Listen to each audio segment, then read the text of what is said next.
So let's start the today's chapter, today's topic, that is interview. So interview is one of the three pillars of your selection that determines your selection. The first pillar is your psychology, the second is interview, and the third is the GTO. Compared to the psychology and the GTO, the interview is a very short test as compared to them. But here the assessor is assessing you one to one. Okay, so here he gets to know the real you. Okay, he can ask you anything. It is like standing in, पता है ना वो court में कटघरा होता है, वैसे ही कटघरे में रहते हो आप, और सामने वाला अपोजिशन का वकील आपसे जो चीजें पूछेगा आपको उसका सही जवाब देना पड़ता है, और अगर कहीं पे पकड़े गए तो वो आप अपराधी माने जाओगे। ठीक है, तो वैसा ही सीन हमारा एक इंटरव्यू में रहता है। तो सबसे पहले इंटरव्यू को जानने से पहले हम इंटरव्यूइंग ऑफिसर्स को जानेंगे थोड़ा, कि असेसर्स कैसे होते हैं। असेसर जो है हमारे, वो दो प्रकार के होते हैं। अब जब मैं कह रहा हूँ असेसर दो प्रकार के होते हैं, यहाँ पे मेरा मतलब है उनका नेचर, जब वो इंटरव्यू लेते हैं। तो जो दो मेजर टाइप है वो है फ्रेंडली आयो एंड स्ट्रिक्ट आयो। तो फ्रेंडली आयो क्या है? फ्रेंडली आयो जो है आपको रिलैक्स फील कराएगा, कंफर्टेबल फील कराएगा, और ओपननेस को एनकरेज करेगा। वो स्माइल करेगा, वो जोक्स मारेगा, वो इनफॉर्मली तुमसे बात करने की कोशिश करेगा, ताकि वो देख सके कितनी natural, to see how naturally and honestly you respond, ताकि तू कैसे नेचुरल वे में रिस्पॉन्ड करने लगेगा। जब तू उसके साथ एकदम फ्रेंडली होगा तो तू सब कुछ बकने लगेगा। Trap, if you get too casual you may over share or become inconsistent in your interview. तो ये एक बहुत खतरनाक प्रकार की प्रजाति आप कह सकते हो। फिर इसे क्या, इसके बाद आता है एक स्ट्रिक्ट आयो। अब स्ट्रिक्ट आयो में क्या है, वो स्टार्टिंग से ही एक सीरियस टोन बना के रखेगा एंड एक इंटिमिडेटिंग पोस्चर रखेगा, जैसे कि तुम्हारे ऊपर आंखें एकदम घूर के देखेगा। ठीक है, उसके सर पे थोड़ी सी लाइंस आ रखी होंगी, एकदम लाइक गुस्से वाला, प्रेशर वाला जो है वो टोन बनाएगा। May ask rapid fire question, CIQ उसको एकदम रैपिड फायर की तरह ले लेगा, और show disapproval approval to create psychological pressure. जब तुम सही आंसर भी दे दोगे तभी भी उसको बोलेगा नहीं मेरे गलत है, ताकि एक साइकोलॉजिकल प्रेशर बिल्ड हो। यहाँ पे इसका गोल क्या है, ये आपको ब्रेक करना चाहता है स्ट्रेस देके। ठीक है, यू ब्रेक अंडर स्ट्रेस और स्टिल रिमेन काम एंड लॉजिकल। अब आपको इन दोनों प्रकार के असेसर्स को कैसे टैकल करना है, तो सबसे पहले मेंटेन अ प्रोफेशनल एटीट्यूड। देखो यार, तुम वहां पे इंटरव्यू देने गए हो, ना कोई दोस्ती मोल लेने गए हो, ना कोई दुश्मनी। तो maintain a professional attitude, don't become over friendly और ओवर डिफेंसिव। ठीक है, ना ही तुमको ओवर फ्रेंडली होना है, ठीक है, ना तुमको ओवर डिफेंसिव होना है। Answer only what's asked, do not volunteer unnecessary information. तो कभी भी जो है, जो पूछा गया है वही वही जवाब दो, उसके अलावा कुछ मत बोलो। और मैंने देखा है कैंडिडेट्स जो नहीं पूछा होता वो भी बताएंगे, एकदम गप्पे मारने लगेंगे, जैसे कोई घर का आदमी है, तुम्हारा चाचा या ताऊ नहीं है वो, या फूफा नहीं है वो, या तुम्हारा दोस्त नहीं है वो। ठीक है, never try to impress with fake stories और एग्जैजरेटेड अचीवमेंट्स। वो उसको भी पता है जितना तुम फेंकोगे उतना उसको कैच करने आता है। ठीक है, तुम नीरज चोपड़ा बनोगे तो वो भी दूसरी साइड से वो भाला घुमा के तुम्हारी तरफ उतना ही फेंकेगा। ठीक है, सो ये चीजों का ध्यान रखना है। अब इसके बाद सबसे पहली चीज, जब आप एक असेसर के रूम में एंटर करते हो, सी he is seeing you one to one, he is just looking at you when you enter the room, so your presentation speaks a lot. Okay, your presentation speaks before you do. Take a bath and feel fresh. किन्हीं किन्हीं का GTO वाले दिन रहेगा तो एकदम पसीना पसीना हो रखे होंगे, मिट्टी धूल मिट्टी से बाल खराब हो रखे होंगे एंड बहुत अनहाइजीनिक होंगे तुम। तो ट्राई करो शाम को जब भी इंटरव्यू रहता है उससे पहले तुम एक बार बात कर लो, ताकि आपको एक फ्रेश फीलिंग भी रहे और आप रिलैक्स भी रहे आपका माइंड, ताकि आप एक अच्छे से रिस्पॉन्स दे सको। फिर फॉर्मल क्लोथ कैसे रखने हैं, अपने शर्ट जो है प्रेफरेबली प्लेन रखना और लाइट कलर का रखना, जैसे कि मेरी डीपी में आपको दिख रहा होगा। ठीक है, लाइट येलो टोन का या लाइट ब्लू टोन का, या कुछ वैसा लाइट व्हाइट भी चलेगा। Formal pants, clean polish shoes. ठीक है, tie and blazer if available, like is for the winter. Trimmed hair, ये तो बताने वाली चीज नहीं। क्लीन नेल, शेवन, शेव नहीं करते बहुत लोग, वो जो है कर लेना है। ठीक है, avoid flashy accessories. Flashy accessories मतलब आप किसी की शादी में नहीं जा रहे हो, आप एक इंटरव्यू देने जा रहे हो। परफ्यूम, मैंने देखा है ऐसे परफ्यूम लगाते जैसे आप आप आप डेट पे जा रहे हो। ठीक है, और बालों में टू मच जेल। ठीक है, ये सब चीजों पे जो है ध्यान रखना है, क्योंकि इससे भी एक इंप्रेशन क्रिएट होता है। अब इसके बाद body language and posture. So body language और पोस्चर भी बहुत कुछ डिटरमाइन करता है। ठीक है, आपका एटीट्यूड डिटरमाइन करता है, आप कितने कॉन्फिडेंट हो वो भी डिटरमाइन करता है। सो enter the room with a knock and a smile, ask permission politely. ऐसा नहीं कि बुलाया गया है आप सीधा अंदर गेट तोड़ के। देखो कुछ कुछ कैंडिडेट्स पता नहीं किस बात का, ये आदत सी होती है किन्हीं किन्हीं को, कि गेट को ठोक के जाएंगे, आप बहुत ज्यादा जोरों से बजाएंगे। पोलाइटली गेट को खोलो, बोलो मे आई कम इन सर, नॉर्मल, और जाओ। और ये जरूरी नहीं है सिट ऑनली व्हेन टोल्ड, जाके सीधा बैठो। ठीक है, with your back against the chair, keep your hands on your thighs और comfortably rested, no leg shaking or finger tapping. मैंने देखा है हाथ जो है अपने थाइज पे बजाते रहेंगे या लेग्स जो है आगे पीछे करेंगे, वैसा कुछ नहीं करना है। Make eye contact specially when answering the question. देखो आई कांटेक्ट बना के रखना इस जरूरी जरूरी है, बहुत जरूरी है। ठीक है, क्योंकि आई कांटेक्ट बना के जब तुम आंसर करते हो, लगता है कि आप एक सही और जेन्युइन और ट्रूथफुल आंसर दे रहे हो, और आपका कॉन्फिडेंस भी रिफ्लेक्ट होता है। कभी भी फ्लोर, सीलिंग या रूम के इधर उधर नहीं देखना है। ठीक है, इससे दिखता है कि डिस इंटरेस्ट है और आदमी इंटरव्यू में ज्यादा फोकस नहीं है। Okay Hariom, you want to ask some question? भैया मैं बोल रहा हूँ, जैसे कि मेरा इंटरव्यू हुआ था ना, तो हाँ। उसमें मतलब कि एक बंदा आया था, वो खुद ही सॉरी भैया, मतलब ना वो खुद ही दरवाजे को खोल दिया और वो बोला कि आप अंदर चले जाओ, आप पूछने भी नहीं दिया।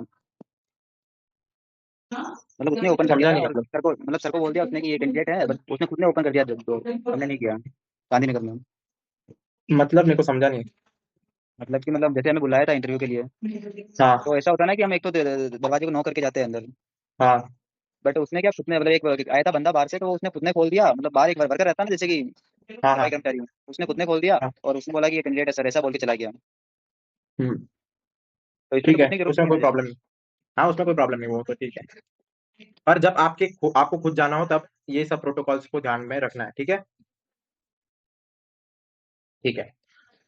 So now we come to the CIQ. So the CIQ is comprehensive information questionnaire, forms the backbone of your interview. देखो, पूरा इंटरव्यू का बैकबोन आपका CIQ होता है, क्योंकि ये आपका personal background, your academics, your social life, your interest, ये सब जो है यहाँ से ही असेसर को पता लगता है। तो सीआईक्यू में कैसे क्वेश्चन रहते हैं? तो सबसे पहले पर्सनल बैकग्राउंड से रिलेटेड रहते हैं, फैमिली मेंबर्स हो गया, जॉब हो गया, एजुकेशन हो गया, फाइनेंशियल कंडीशन हो गया, आप उसको कैसे मैनेज करते हो, आपने कौन कौन से रोल और रिस्पॉन्सिबिलिटी जो है घर में हैंडल करी है, या अपने ऑफिशियल ये ऑफिस लाइफ या अपने स्कूल या कॉलेज में होल्ड करिए, आपका रिलेशनशिप कैसा है आपके फैमिली मेंबर्स के साथ, स्ट्रेंथ एंड वीक पॉइंट आपके पेरेंट के साथ आपके क्या है जो आपको लगते हैं, फिर आपकी एजुकेशन जर्नी कैसी रही है, जैसे why you choose a particular school या स्ट्रीम या कॉलेज या branch. Okay, subjects you like and dislike, कौन सा सब्जेक्ट आपको पसंद है, कौन सा सब्जेक्ट आपको नहीं पसंद है, कौन सा फैकल्टी या कौन सा टीचर आपको पसंद है, कौन सा नहीं पसंद है, क्यों नहीं पसंद है अगर नहीं पसंद है। तो ऐसे क्वेश्चंस के लिए तैयार रहो। Challenges you face academically and how you overcame them, कौन से आपको एकेडमिक चैलेंजेस आपने फेस किए, important decisions like dropping a year or changing branch and the reason behind them, किसी ने अगर ड्रॉप लिया हो तो ड्रॉप क्यों लिया, उसमें आपने क्या किया, उसका क्या रिजल्ट रहा, और अगर कोई ब्रांच चेंज करी है तो उसका भी क्वेश्चन पूछ सकते हैं। फिर इसके बाद okay, dynamic behaviour, you can ask a question. तो भाई मैंने ड्रॉप भी लिया है एंड ब्रांच भी चेंज किया है, ठीक है। लाइक ड्रॉप मैंने लिया था कि मेरा गेम, लाइक मैं क्रिकेट खेलता हूँ, सो ताकि मेरा गेम थोड़ा इंप्रूव हो जाए एंड एनडी हो जाए ठीक से, ठीक है। सो एनडी तो नहीं हुआ, बट हाँ गेम इंप्रूव हो गया। एंड मैंने ना अभी मैं बीए कर रहा हूँ, उसके बाद से क्या बोलते हैं, 12th के बाद से पीसीएम से। और अगर वो मेरे से रीजन पूछेगा तो भाई मेरे को रीजन जेन्युइन तो ये है कि जब मैंने स्टार्ट की ना अपनी प्रिपरेशन 12th की, ओ सॉरी एनडीए की, तो मेरे को ज्योग्राफी, हिस्ट्री एंड पॉलिटी बड़ा मतलब इंटरेस्टिंग लगा। लाइक इसमें अपने आसपास के बारे में जानने को मिलता है ना, अपने पास्ट के बारे में जानने को मिलता है। तो यही रीजन है, तो ये सही है ना। तो तूने बीए जो है पीसीएम से चेंज करा अपना ये पॉलिटी है इसमें। हाँ हाँ। हाँ, तो एक जेन्युइन रीजन देना, बट तेरे हम्म, को इस पे ग्रिल कर सकता है, तो फिर कॉन्फिडेंस जो है बना के रखना है। ठीक है। ठीक ठीक, हाँ और डन। तेरा जो स्पोर्ट्स है उससे स्पेसिफिक बहुत ज्यादा क्वेश्चन पूछे जाएंगे। ठीक है। हाँ हाँ, वो तो मैंने प्रिपेयर कर लिया। ठीक। और तेरे को तेरे सब्जेक्ट से रिलेटेड भी क्वेश्चन पूछे जाएंगे। ठीक है। और हम्म, और इसको एक स्ट्रेटेजिक वे में एक्सप्लेन करना है कि how I felt that this would not be okay if I continue and that's why I quit and did what I felt I should do. अच्छा तो अच्छा, फिर ऐसा हाँ हाँ। लगता है कि हाँ, उसको रियलाइज हुआ, उसने अपना डिसीजन चेंज किया रेदर देन रिग्रेटिंग इट। ठीक है। हाँ ये तो है। ठीक। Okay, now after this, your friends and social circle. So आपके जो है दो तीन क्लोज फ्रेंड, आपको उनके बारे में बताना आना चाहिए। ठीक है, ऐसा नहीं कि आप पूरी गैंग बता रहे हो, आपकी गैंग है आपके लोकल में, ऐसा वैसा कुछ नहीं। The best and worst qualities. ठीक है। अब कभी कभार असेसर ऐसा भी करता है, लगातार तुमसे पहले पेरेंट्स की पूछ लेगा, फिर तुम्हारे टीचर्स की पूछ लेगा, फिर तुम्हारे फ्रेंड्स की पूछ लेगा, ताकि वो देखे अगर तुम इनका तुरंत तुरंत आंसर देने लगे, मतलब कि उसको ऐसा लगेगा कि तुम जो है हर आदमी के लिए ओपिनियन जो है अपना रेडी रखते हो। तो कभी भी ट्राई करो कि जब नेगेटिव क्वालिटी बता रहे हो तो एक बार झिझक झिझक दिखाओ कि झिझक कैसे दिखानी है, sir I don't think there is any major bad quality, but if like you want to state और समथिंग लाइक दैट, कि तुम बता दो फिर। ठीक है, ऐसा नहीं लगातार दे दनादन आंसर दिए जा रहे हो, थोड़ा सोच विचार भी देख। मैंने देखा है कुछ कुछ लोग रट के जाते तो फिर रट के आंसर बोल देते हैं, तो ऐसा लगता है कि पहले से अपने दिमाग में इसने ओपिनियन बना रखे सबके लिए। ठीक है।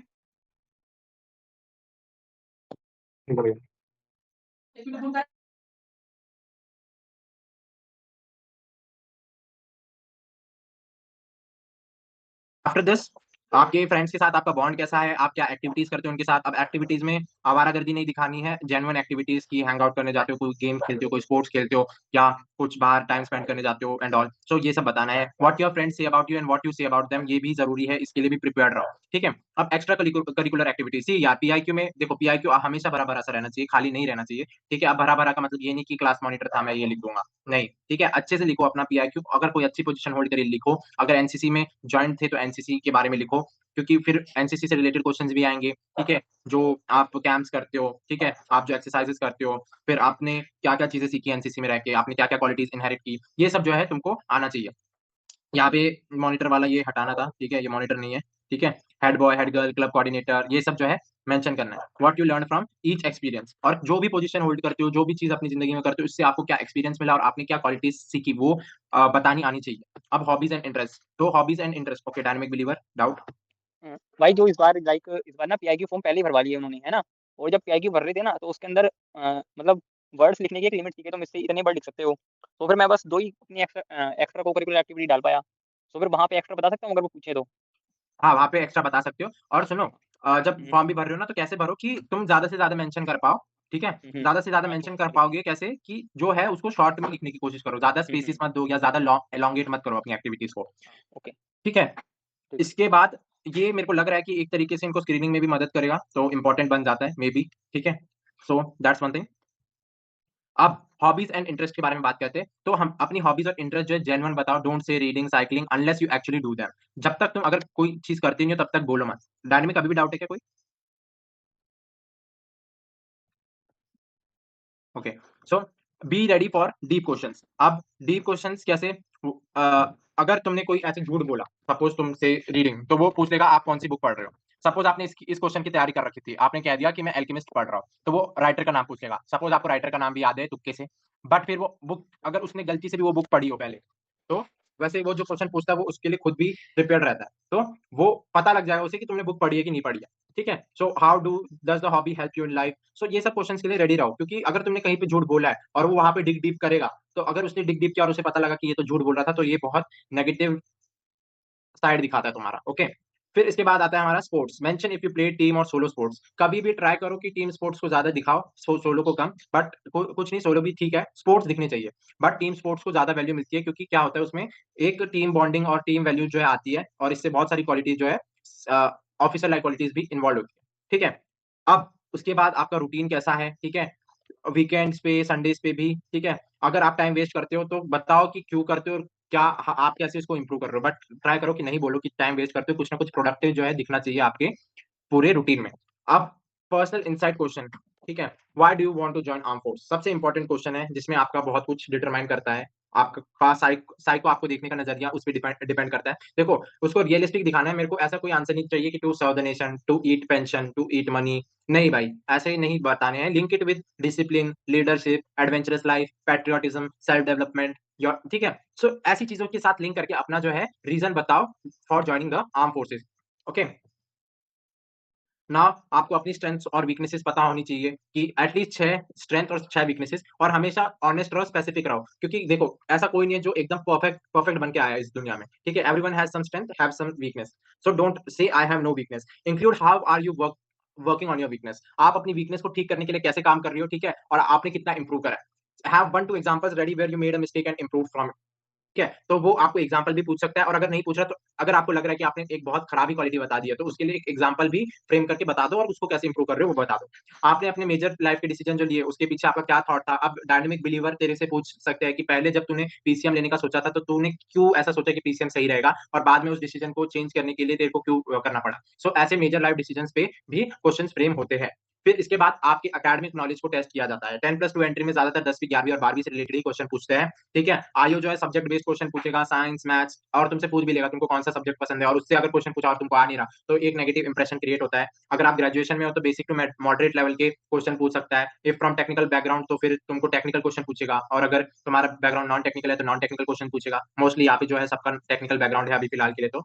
और अगर आपको आंसर नहीं आता है तो पोलाइटली कह दो sorry sir, I don't know, or I can't recall it at the moment, क्योंकि अगर गलत आंसर दोगे तो आयु जो है आपको और अंदर घुसेगा और आपको और ग्रिल करेगा। ठीक है, नेवर ब्लफ और गिव रॉन्ग इन्फॉर्मेशन। ठीक है, clear.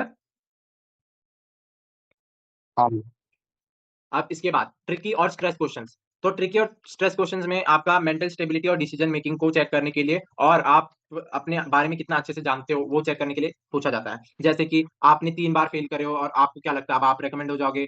Your PIQ shows you waste 4 hours on Instagram, मतलब तुमने बोला जब तुमने रूटीन बताया कि आप ऐसे-ऐसे टाइम वेस्ट करते हो।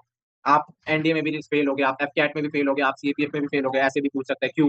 Be honest, own upon the mistake, show a learning attitude. ठीक है? अगर आपने कहीं पे कमिट किया है कि हाँ, आपसे ये मिस्टेक्स हुई है, तो उसको जो है कमिट करो कि हाँ, मेरे से ये गलती हुई थी और एक लर्निंग एटीट्यूड दिखाओ। कभी भी क्लेवर ये मत बनो, ना आर्ग्यू करो, ठीक है? असेसर को जितना गोल घुमाओगे, असेसर तुमको उतना गोल घुमाएगा, ठीक है? क्योंकि he has always a edge, ठीक है? हमेशा एक लर्निंग एटीट्यूड दिखाओ। आपके प्रीवियस अटेम्प्ट में आप कहाँ आपको लगा आप वीकनेस थी, अगर आपने सही बता दिया कि आपकी वीकनेस कहाँ कहाँ थी, तो असेसर जब असेसमेंट देता है फाइनल कॉन्फ्रेंस डे में, तो वो चेक करता है कि वो जो बोल रहा था, सही में कि वहीं पे इसको वीकनेस है और इसने कितना इम्प्रूव किया है। क्योंकि देखो, किसी के पास कोई स्ट्रेंथ हो, वो ठीक है, पर किसी को अपनी वीकनेस पता हो, तो वो भी एक स्ट्रेंथ है। जिसको अपनी वीकनेस पता है, वो भी एक स्ट्रेंथ है। क्योंकि अब वो जानता है और आप अब उस पे काम कर सकता है। ठीक है? अब इसके बाद हैंडलिंग सीआईक्यू। अब सीआईक्यू क्या है? आपको जो ये क्वेश्चनर रहता है वो लगातार इतने सारे क्वेश्चन पूछता है और आपको जो है याद नहीं रहता है, ठीक है? बंडल कैसा रहता है? Tell me about your school, schooling, friend, teacher, achievement, weakness, friend से अबाउट यू, ऐसे-वैसे क्वेश्चन पूरे बहुत सारे पूछ लेता है। जनरली कुछ ज्यादातर क्वेश्चन सेम रहते हैं, बस 1-2 क्वेश्चन जो है वो ट्विक कर देते थे, ऑर्डर आगे-पीछे कर देते हैं। तो इसमें सबसे इंपॉर्टेंट है कि आप ध्यान से सुनो, लिसन केयरफुली, ट्राई करो कि ऑर्डर में ही आंसर दो ताकि आप कोई क्वेश्चन मिस ना कर दो। और अगर आपको लगता है कि आपने कोई क्वेश्चन मिस कर दिया है, तो एक बार आखिरी में अच्छे से पूछ लो, sir if I have missed any part, can you please repeat that part? ठीक है? सो ऐसे जो है आपको सीआईक्यू को हैंडल करना है, पर ट्राई करो कि सीआईक्यू को पूरा ही आंसर करो क्योंकि बहुत अच्छा इंप्रेशन पड़ता है। That shows that you have a very good learning skill, listening skill. Okay, now after this ये 9th पॉइंट है, क्वेश्चन ऑन प्रीवियस अटेम्प्ट। देखो, रिपीटर कैंडिडेट्स को अपने प्रीवियस अटेम्प्ट के लिए रेडी रहना है। ठीक है? आप क्यों रिकमेंड नहीं हुए थे, आपने क्या सीखा, क्या चेंजेस करे, आपकी नई स्ट्रेटेजी क्या थी, क्या आपको लग रहा है कि आप इस बार सिलेक्ट हो जाओगे? ठीक है? तो मैच्योरिटी दिखानी है, फेलियर को एक्सेप्ट करना है, ग्रोथ का माइंडसेट दिखाना है और हाँ बोलना है कि हाँ, मेरे को लगता है इस बार मैं हो जाऊंगा सिलेक्ट। बताना है क्यों हो जाओगे सिलेक्ट, कि I had improved on this. Okay, अब बैकअप प्लान्स। अब कभी भी जो है ऐसा मत कहो कि I don't have any backup. It shows desperation and it shows non maturity, कि आप मैच्योर नहीं हो।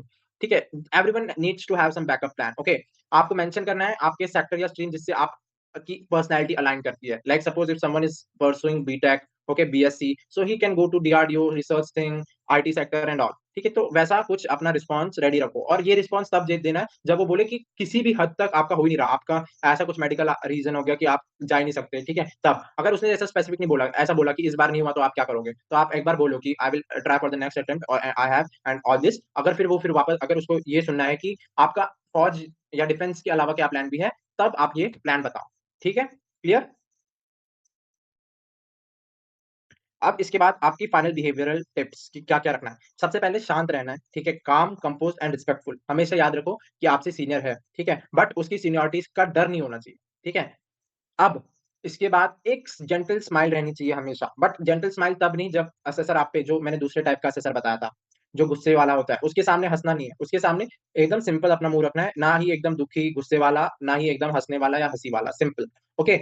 मेंटेन करना एक अच्छा आई कॉन्टैक्ट और स्ट्रेट पोस्चर रखना है। हमेशा जो है सच सच बोलना है, ठीक है? झूठ बोलोगे तो अगर देखो, झूठ बोलने का कला होता है, अजय शुक्ला को आता था, बट मेजॉरिटी ऑफ लोगों को नहीं आता है, ठीक है? तो ट्राई करो, अगर आप फेक कर देखो, फेक मैं बोलूँगा नहीं करो, ठीक है?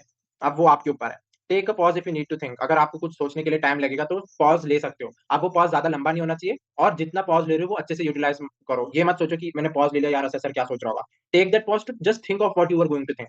हमेशा एक लर्निंग एटीट्यूड दिखाना है, अगर आप इससे पहले कभी भी फेल हुए हो। इसके बाद क्या नहीं करना, अगर कोई असेसर कुछ क्वेश्चन पूछ रहा है तो उसके बीच में नहीं बोलना है, या फिर कुछ बता रहा है तो उसके बीच में नहीं बोलना है। और कभी भी झूठ, मतलब ऐसे कोई बड़ी-बड़ी ठहाके मारना या लंबी-लंबी फेंकना, वैसा नहीं करना है। Don't use don't know for everything. ऐसा भी नहीं होना चाहिए, मैंने बोला कि झूठ डोंट नो बता देना जब अगर नहीं आता हो। अब पता चला पूरे इंटरव्यू में आप डोंट नो ही बोलते गए। सिर्फ इसका मतलब है, अगर आप पूरे इंटरव्यू में डोंट नो बोल रहे हो, मतलब आपने अच्छे से प्रिपेयर ही नहीं करा था। डोंट शो ऑफ और लाइन अचीवमेंट्स, क्योंकि जो भी अचीवमेंट बोलोगे उसमें आपने कैसे अचीव करी और क्या-क्या सीखा वो भी पूछेगा।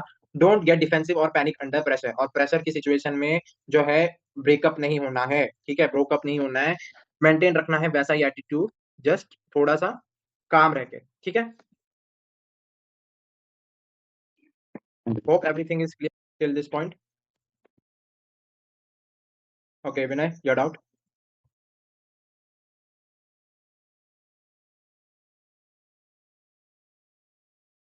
Okay. So talking about the sports, और हाँ इसमें मैंने एक चीज मिस कर दी है नोट्स में, उसके ऊपर भी बात करना है। तो सबसे पहले स्पोर्ट्स, तो स्पोर्ट्स के बारे में चेक करने के लिए कि whether you have played it और नॉट, और what do you know about the sports, he ask you regarding the rules and regulations, the dimensions of what particular sports you play, okay, what are the equipments dimension, then after that major leagues and competition of that sports, and after this he may ask you regarding the famous player and if any famous record by them. Okay, so these type of questions are asked by the assessor. After this, okay, get out, Vinay. Okay, so after this, we will talk regarding one more aspect of the interview, that is the defense related knowledge. Now you are going to Army, Air Force, Navy. You should have that particular field's knowledge in detail. Now, what you should know, I will tell you. Okay, wait for a second. This later on. Okay, for now, I will discuss it from ऐसे, ठीक है? तो देखो, defence related knowledge में सबसे पहले सबसे basic होता है ऑर्गेनाइजेशन का स्ट्रक्चर समझना, ठीक है? ऑर्गेनाइजेशन का स्ट्रक्चर, उसका ranking for the other ranks, for the JCOs, for the commissioned officers, and after this you should know regarding the equipments operated by them, how there are different types of branches and corps in them, ठीक है? Like if you are talking regarding the army, so in army we have the 8 or 7 commands, okay, out of which one is training command, okay, and others are the northern command, southern command. So these commands, their location, okay. Then after this, you should know the equivalent ranks, okay. For lieutenant, what's the equivalent rank in the navy, what's the equivalent rank in the air force. After this, what particular corps you want to join, ठीक है? अब इसमें एक problem जो बहुत सारे candidates करते हैं, वो जो है क्या करते हैं, रीजनलिज्म दिखा देते हैं। क्या मतलब, कोई उत्तराखंड का कैंडिडेट है, वो बोलेगा I want to join Dogra regiment and ऐसा बोलेगा, ठीक है? तो ऐसे स्पेसिफिक अपने से रिलेटेड रेजिमेंट्स के बारे में मत मेंशन करो, इससे दिखता है कि आपका सोशल अडेप्टेबिलिटी का फैक्टर कम है, मतलब आपको कमीशन होकर अपने ही इससे रीजन से रिलेटेड रेजिमेंट में जाना है। सो अगर आपको ऐसी कोई रेजिमेंट में जाना है तो स्पेसिफिकली कहो कि इन्फेंट्री में जाना है। अगर इन्फेंट्री में भी स्पेसिफिक पूछे तो 2-3 ऑप्शन दो और सिर्फ अपनी वाली का मत एक्सप्लेनेशन दो, ठीक है? समझ गए होंगे मैं क्या कहना चाह रहा हूँ? ओके, आप जैसे तो थोड़ी पूछते हैं कि किसमें जाना है, पर्टिकुलर भी कभी कभार पूछते हैं। हाँ, एयरफोर्स में, एयरफोर्स में पूछते हैं कि एयरफोर्स में what particular plane you would like to fly and what do you know about that plane. Air force वालों को सारे aircraft, different jets, different helicopters के बारे में पता होना चाहिए। Their generation, what is meant by the term generation, what is the difference between the 4.5 and 5th generation aircraft and their examples. फिर उसके बाद आपको जो है करंट जो मेजर रैंक होल्डर्स है, जैसे chief of army staff, chief of air force and chief of navy, and then after this the chief of defence staff, CDS, इनके नाम, प्रीवियस जो सीडीएस सीओएस जो थे उनके नाम, ठीक है? मेजर वॉर्ड जो हुई उनके बारे में, और उन वॉर्ड्स के टाइम पे जो ऑफिसर्स मेजर रैंक होल्ड करते थे उनके बारे में। Param Vir Chakra awardees, some of the Param Vir Chakra awardees you should know, ठीक है? तो ये सब नॉलेज जो है आपको होनी चाहिए डिफेंस रिलेटेड। नेवी में हो तो different type of submarines, okay, name of different class of submarines, then after this different aircrafts and all of helicopters operated by Indian Navy. Then after this, the different fleets of Indian Navy. Okay, so इन सब questions के लिए ready रहना है, okay? क्योंकि ये question जो है एक अच्छा खासा पार्ट बनाते हैं आपके डिफेंस रिलेटेड नॉलेज का। So you should, and if you have a defence background, कि आपके पापा आर्मी में है, तो आपके पापा किस कोर में सर्व करते हैं, किस रेजिमेंट में सर्व करते हैं, आपके पापा के आपकी सर्विस में पापा क्या पर्टिकुलर रोल करा है, ठीक है? और आप क्या क्या जानते हो। सो ये बेसिक चीजें पता होनी चाहिए, हिस्ट्री क्या थी आपके पापा के रेजिमेंट की, ये सब चीजें पता होनी चाहिए, okay? and the expectation for defense related knowledge increase for the candidates having a defense background। तो फिर ऐसे क्वेश्चंस को अगर एक डिफेंस बैकग्राउंड के स्टूडेंट को पूछा जा रहा है तो उसको आंसर देना आना चाहिए अच्छे से, ओके? Now any doubts?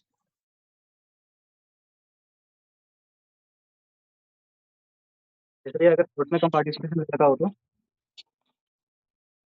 किसमें? स्पोर्ट्स में देखो, कुछ ना कुछ तो मेंशन करो, ठीक है? एटलीस्ट कि ऐसे जनरल भी खेलते हो, ऐसे पर्टिकुलर कंपटीशन में पार्टिसिपेट नहीं करा, ठीक है, जनरल भी खेलते हो ना, तो मेंशन करो, क्योंकि स्पोर्ट्स इज वेरी इंपॉर्टेंट। ये जो है आपकी फिजिकल एबिलिटीज और आपका टीम वर्किंग दिखाता है, हाईलाइट करता है। और उसमें ऐसा भी है कि मतलब वो अचीवमेंट जो भी आपके सर्टिफिकेट वो उसके इंटरव्यू के पास ले जाने होते हैं। हाँ, एयरफोर्स में रहता है। तो मैंने ये बोला ना कि अगर तू स्पोर्ट्स का कंपटीशन नहीं खेला, ठीक है, पर जो नॉर्मल खेला उसका मेंशन कर। नॉर्मल मतलब कि ऐसे शाम को मैं खेलता था, नॉट कॉम्पिटिटिव, ओके? अगर रीजन पूछे तो एक कुछ जेन्युइन रीजन दे, लाइक मेरे स्कूल टाइम में I didn't get the chance because the school team was already so good that there was no place for me to play, okay. हाँ so ऐसा जो है आंसर अपना रेडी रखना है। ठीक है। बोलो डायनेमिक बिलीवर। भाई मैं बोल रहा था कि अगर लाइक जो वो क्वेश्चन तुमने बोला था, अगर मैं सीआईक्यू में ऐसे बोल दूं कि sir after 10th I want to prepare और join NDA, so that's why I have choose PCM, and when I was preparing for my NDA exam I got rise of interest in art side और geography history and polity, and that's why I have changed my stream from science background to art. So इसमें तो कोई दिक्कत नहीं है ना? हाँ, नहीं है, नहीं है। यहीं पे कहीं पे डाल मेंशन कर दूंगा तो फिर वो आगे को थोड़ा प्रोबिंग से बच जाऊंगा, है ना? हम्म। चलो ठीक। विनय,